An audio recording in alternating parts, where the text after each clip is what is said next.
Hey guys, I do apologize if you hear any boom boom sounds during this. I'm recording it on my phone. Those boom boom sounds are going to be like notifications to email, text messaging, Facebook Messenger, Twitter, Instagram, you name it. And also I do apologize if you hear a big boom sound. That's going to be from my bank notifying me that something didn't go through and they're going to try again later. So I do apologize for that in advance. And with that said, let's get on to the topic at hand. 5 years ago, I talked about this in a video on camera during my lunch break at when I was still working at Walmart back in 2020. And yeah, it's hard to believe it's been 5 years since this happened, but I felt like, it would be the appropriate time to talk about it again. But do it in a very subtle way because, of course, with the YT, you never know what it's going to look at as okay, not okay, on the edge, borderline, and all that. So I'm going to try to be as clean and as decent as I can be.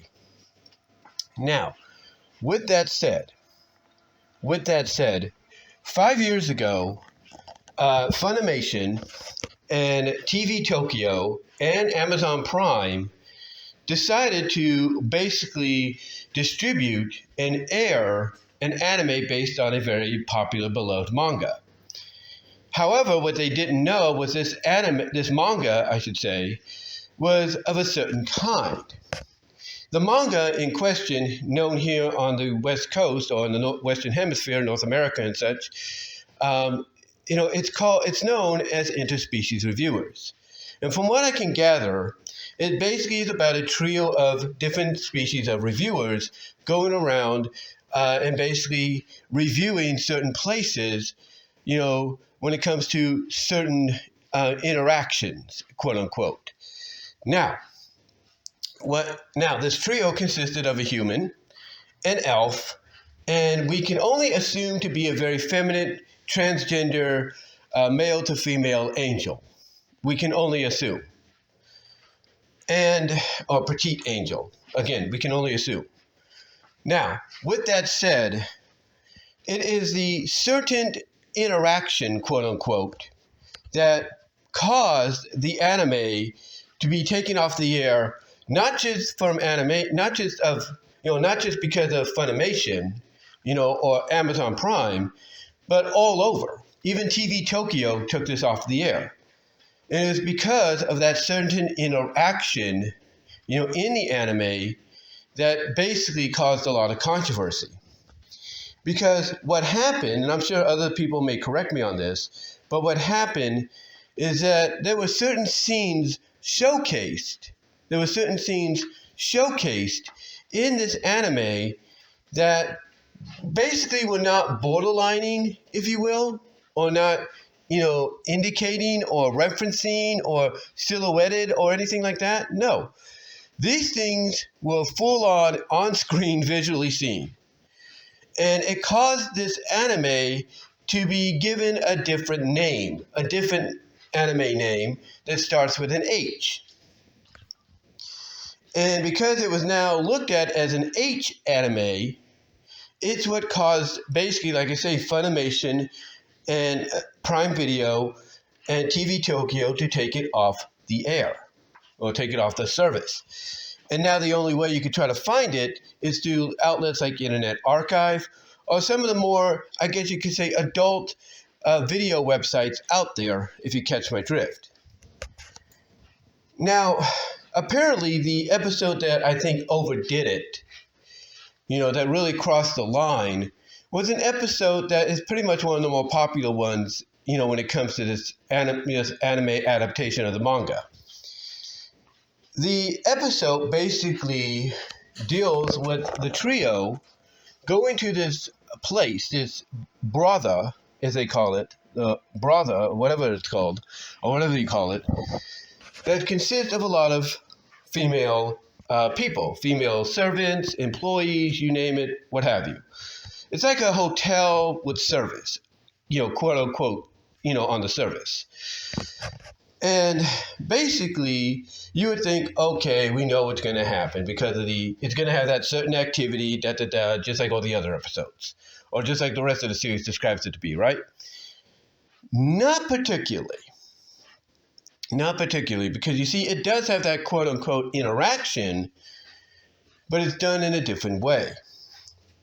You see, what happens in this one episode, which I think was one of the episodes, and not the episode that caused the series to pretty much say bye-bye to the streaming services it was on, but it's because of what takes place. You see, what takes place in this episode is basically our male reviewers, if you will, or at least our trio, is given a potion. They're given a potion that caused them to basically gender swap, if you know what I mean. In other words, they basically go from being a male to a female. And and this is basically how they're able to do the review, because I think the catch is, yes, they can do the review, they can do the thing, by having certain interactions, but they got to do it as females because the place they're in, and I say it with all due respect, no offense, is an LGBTQ lesbian brother, or whatever it's called. And basically, they go through the interactions, of course, with any interaction they have throughout the series, from what I understand, they score it. But they go through the interactions and everything. And, basically, it is one of the more, I guess you could say, almost explicit episodes that they have. One of the more explicit episodes that they have. And the reason for this is because of the fact that, now, some people have come out and said that, what you see online is kind of fan-edited, fan-added, and all that, and some say it's not. Some say it's uncut. It's what was in the original episode, but cut out when it came to, I guess, Funimation or something. I don't know. But basically, it's the interaction between the elf, the male elf, who becomes a female elf, who, when they change, the compatriots notice that basically the upper region's a little bit more, I guess you could say, bigger than usual, no offense. But they notice that the region's a little bit more bigger, and they're actually happy about it. They actually like it. But there's a scene with them and a slime girl, and let's just say if you're into a certain, I guess you could say, kink, if you will, a kink that starts with a B, if you know what I mean, then that's kind of what the scene reminds people of. And then there's another scene. It's one that basically, if you're a quote-unquote furry, if you will, or part of the furry community, you kind of get into. Because it involves our petite transgender female angel who has a certain, at the, at the bottom of her, a certain body part, male body part. So she has basically that. I think that's the reason, the character is more female, but the bottom region is, kind of, male. But basically, because they take whatever the potion is, they actually become all female. But to the point. Basically, there is a scene, another one of those interaction scenes between her, or it, and basically, or them, I should say, not it, I do apologize for that, but between her, them, and a hyena girl that actually does have that male body part as well, if you know what I mean. And obviously, this becomes like a little subplot throughout the series where I guess the angel becomes attracted to the hyena girl. I don't know, and they meet again and have their interaction again. I don't know. But honestly, there's that moment. And those are the two moments out of this episode that really stand out. And I think, and I do apologize for that notification there. That's text messaging right there. I do apologize for that. But anyway, it's these two out of the three interactions in this episode that I think was the reason that 5 years ago, this anime series was taken off the air. and dubbed basically an H anime instead, an H anime. But another thing that came around later, excuse me, but another thing that came around later on is the fact that people pointed out that Funimation and TV Tokyo were airing shows, animes based on mangas or original animes based on just original ideas that seemed to be more, I guess you could say, more interactive, in their certain scenes and in their presentation than Interspecies. And they had done this not just recently afterwards, but also previously before Interspecies was a thing. And a lot of folks are wondering, were they being hypocritical? And some would say yes.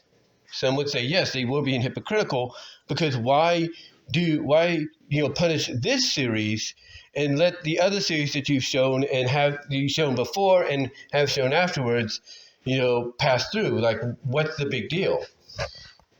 And honestly, I think maybe it's the way they looked at it. It's the way they looked at it.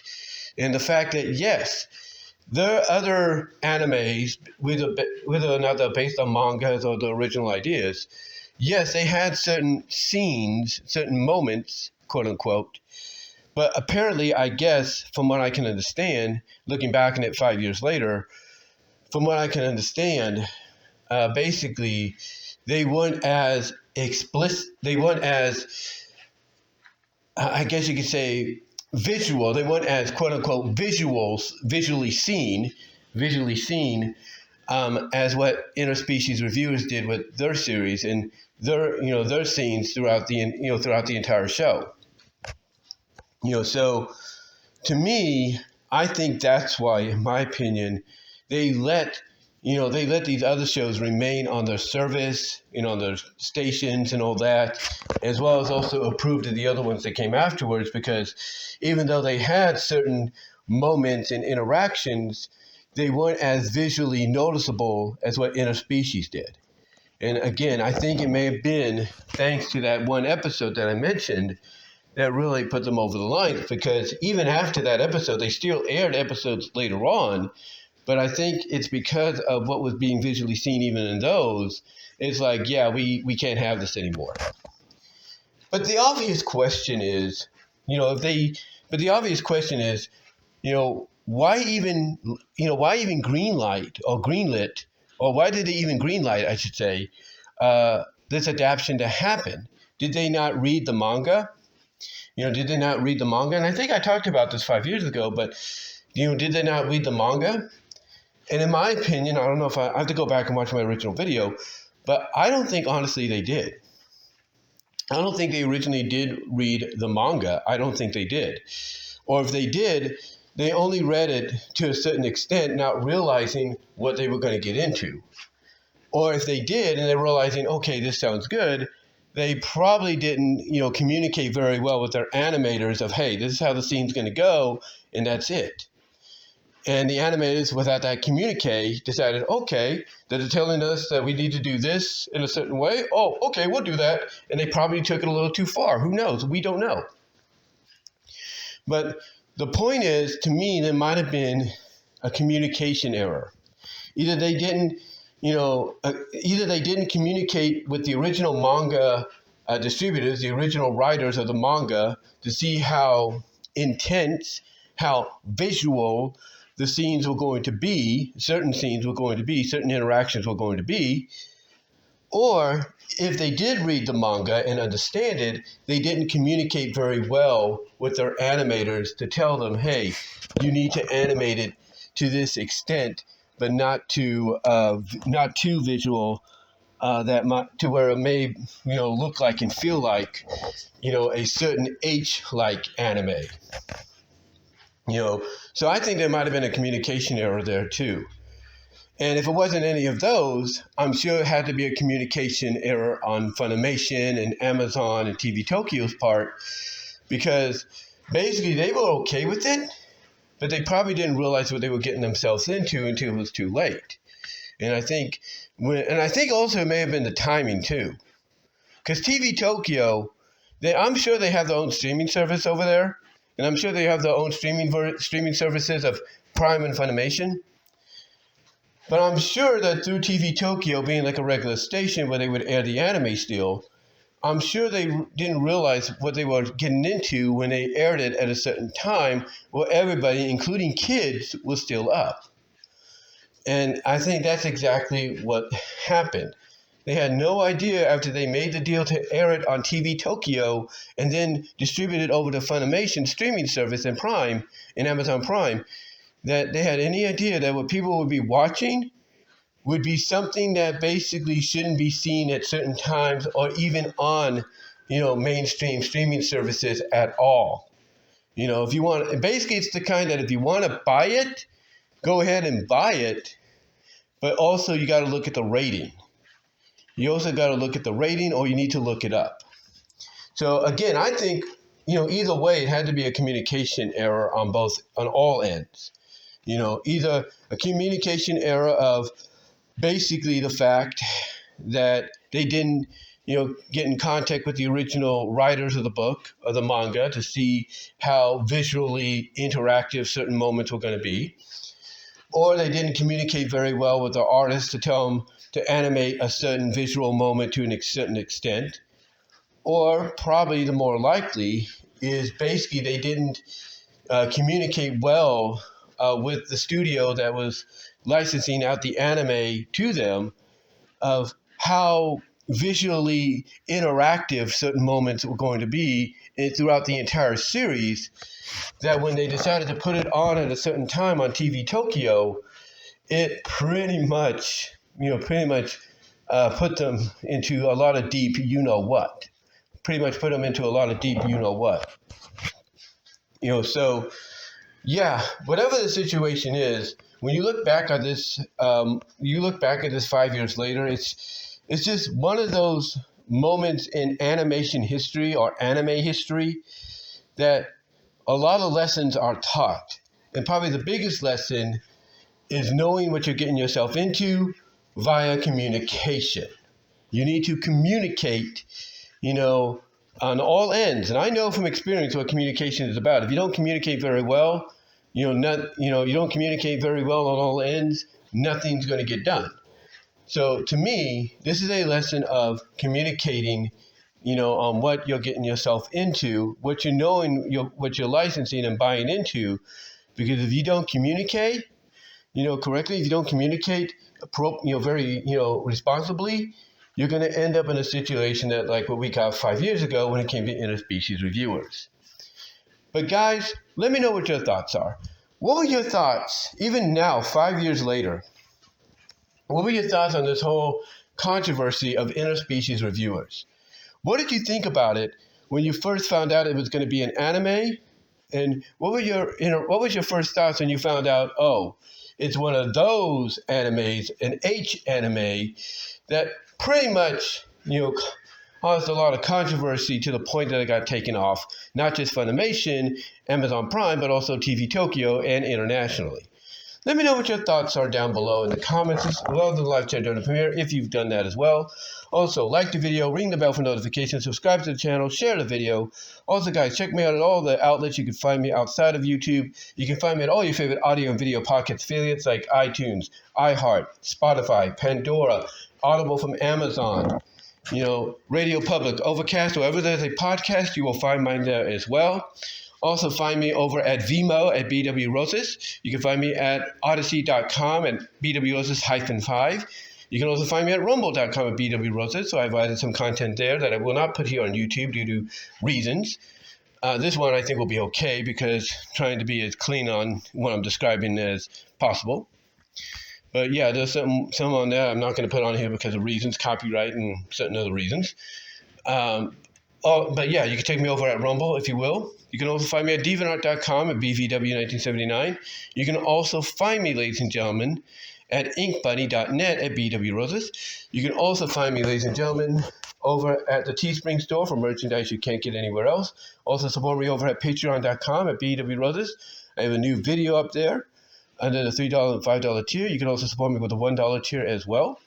Also support me over at Venmo and Cash App if you would like.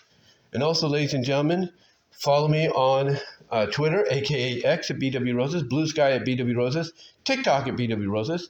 You can also find me at twitch.tv and at kick.com. But guys, let me know what your thoughts are overall. What did you think about this entire situation, back then and even now, 5 years later?